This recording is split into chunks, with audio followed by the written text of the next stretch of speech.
using economics to understand the problems of developing countries has been very often a strong focus on economic growth.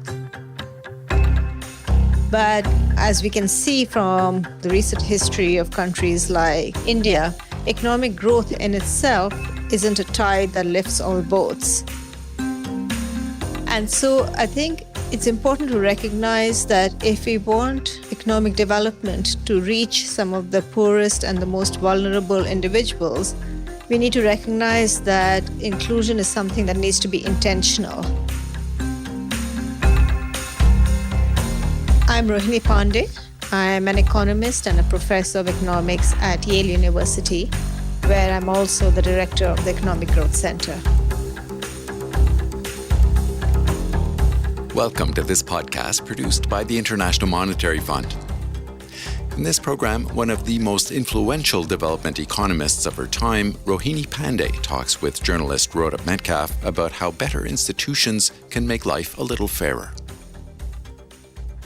So, just starting off, much of your current research focuses on what you call inclusion economics. Why make that your focus? So, I grew up in India and neighboring countries in South Asia have been a focus of much of my work. And certainly, both as I grew up and saw India, enter a period of, say, trade liberalization, and alongside, it's often described as the world's largest democracy. And yet, after more than 2 decades of fast growth since 1991, and a long history of being a democratic nation, India also is fast emerging as one of the most unequal countries in recent times. And so I think it's both having grown up in India and just seeing how fast it's changed, yet how many people have failed to benefit from that growth. And so I think it became important for me to ask the question of how do we go beyond, simple reforms of liberalizing markets, of reducing trade barriers, to understand what more will be needed in terms of public policy to ensure that the benefits of economic growth, the benefits of having a democratic system, are enjoyed by the country's citizens. So what does inclusion economics look like? Economics has a lot to say on how to have intentional policies that reach the poor and vulnerable. But I think we need to put it center stage and not assume that it will follow automatically from, say, free trade or just opening up markets. It has to be something where we intentionally recognize that we want to see the well-being of some of the poorest, the most disadvantaged individuals improve. And that requires us to very often specifically put in place policies that don't increase growth, that may not lead to less regulated, freer markets, but serve the very specific purpose of ensuring inclusion. So that's interesting. Can you give me an example from your own work that focuses on this idea of inclusion economics? What would be one of the studies that you've done that you think really focuses in this way? So one thing that I worked on right at the start of my career was looking at affirmative action policies in politics.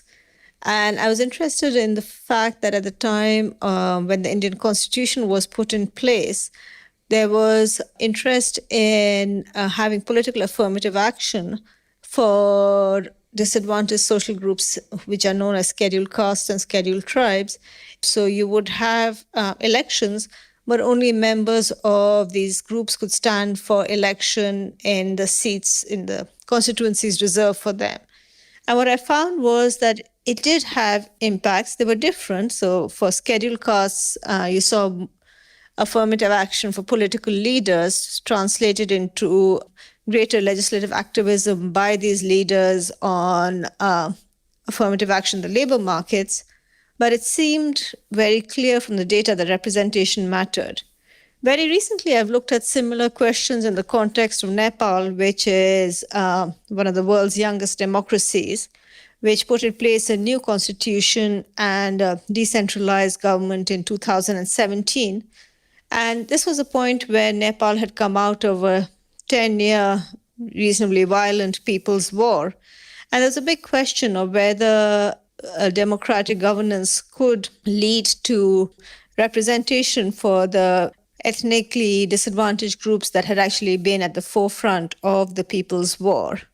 And so in this case, the mechanism was different. It wasn't the use of political quotas in seats, but rather the fact that the insurgent group during the People's War, the Maoist Party, now entered as a full-fledged party post-conflict that led to entry of these groups. They were in some ways mainstreamed by the Maoist Party.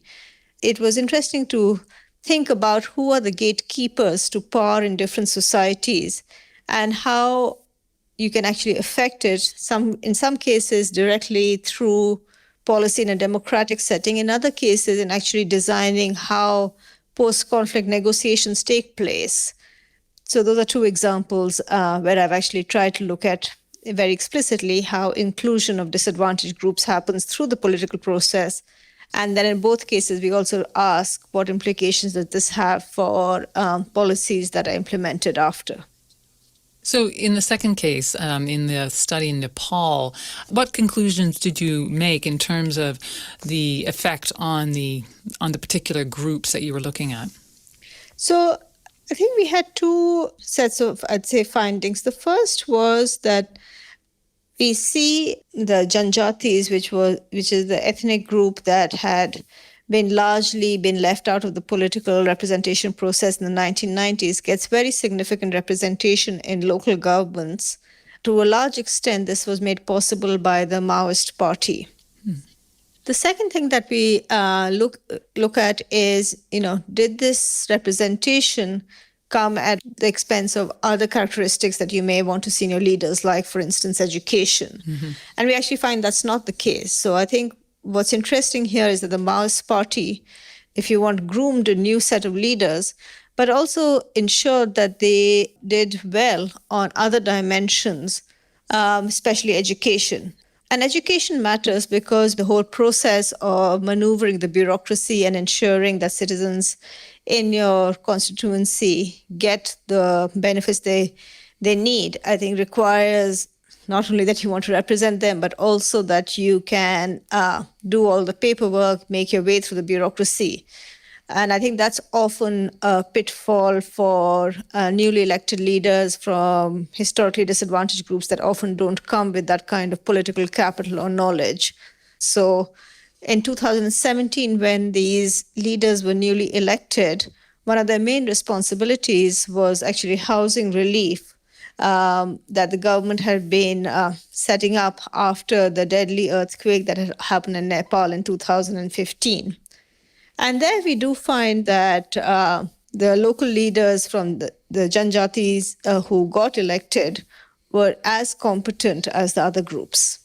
Right. So the fact that the leaders themselves are quite well educated and sort of plugged into how the system works meant that they were able to translate that into helping their people.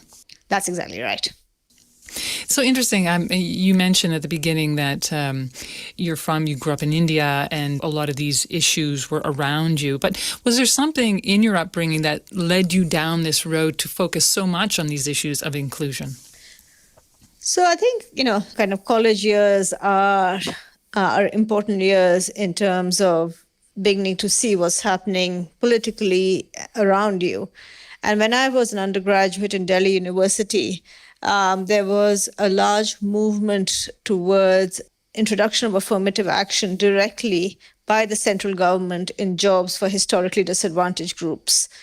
And I was in Delhi University, certainly the reasonably privileged member of society in a college where most of my classmates had also been lucky enough to go to extremely good schools. And I think when you're 18 or 19 and you believe that the world should run on merit.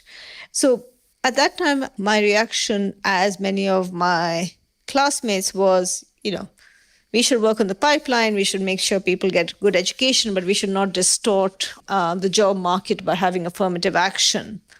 And then soon after, just as soon as I finished my undergraduate degree, I went to Oxford to study. And, there I suddenly went from being very much an insider to being someone who's come from outside, who is trying to understand what differences and accents of my classmates meant. And I think that's when I began to realize that, you can't just wish an equal system. You can't just say that, job markets should not be affected by historical inequities. And so I think that was a point at which I started thinking much more about how public policy has a role in reducing these inequities at various stages of a person's life cycle, not just at the age of 6. Right, right. Also, in your work, a great deal of your focus has been on institutions and the need to build more effective institutions. And I guess the challenge is, how do you build good, functional institutions, especially in fragile, low-income countries? What needs to be done to make institutions that really work to the benefit of the people? I agree, but I think we should also remember that all countries and all societies do have institutions. And, sometimes where you need to start is perhaps a lot more locally. So going back again to the case of Nepal, Nepal came out of 20 years of insurgency and conflict and 240 years of a monarchy. And I think in a lot of ways, whether Nepal's experiment with democracy will succeed is really going to depend on the extent to which it builds upon local institutions. So I think democracy, if it works, is going to be a bit bottom-up. It's going to depend on how well the country gets decentralized and how much local institutions are able to respond.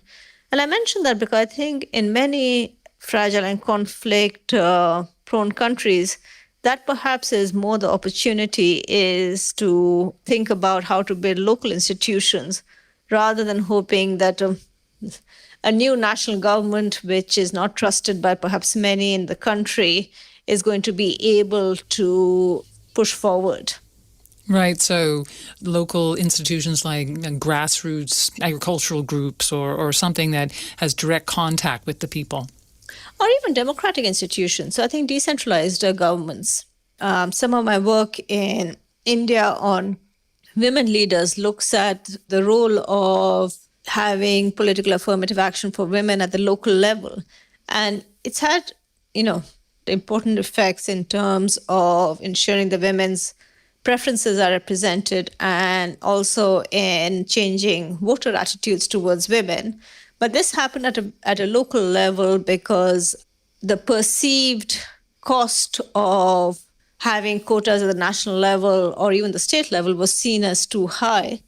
But it's had an incredible effect of creating a whole generation of local female leaders who hopefully over time will make it up through the state and national level. Has there been any indication that more women are coming up, moving up towards the state, national level? There is some evidence.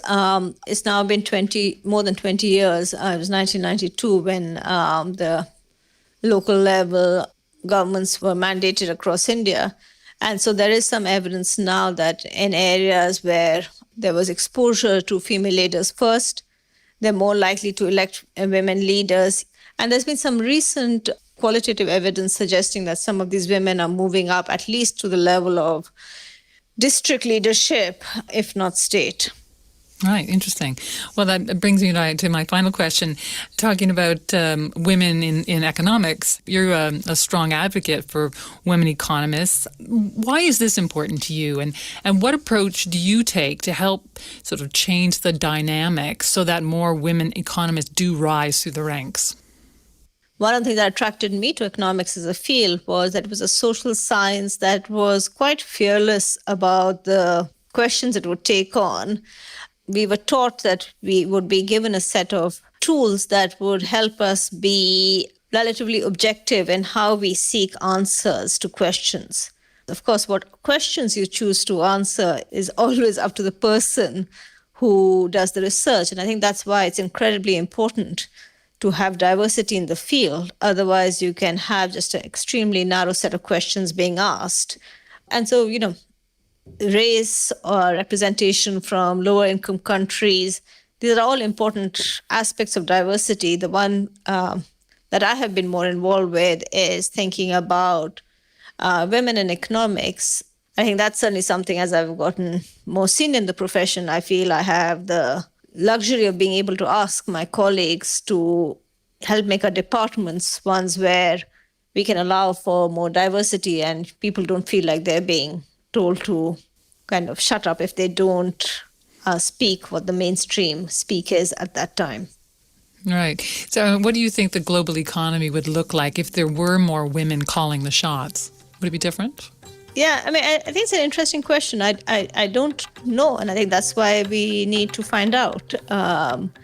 It will probably have, more diversity in terms of the kind of questions being asked, but I think beyond that, I don't think we need to know that in order to strive for it. Interesting. Rohini Pande, thank you so much for giving us a deeper insight into your work. Thanks very much for having me.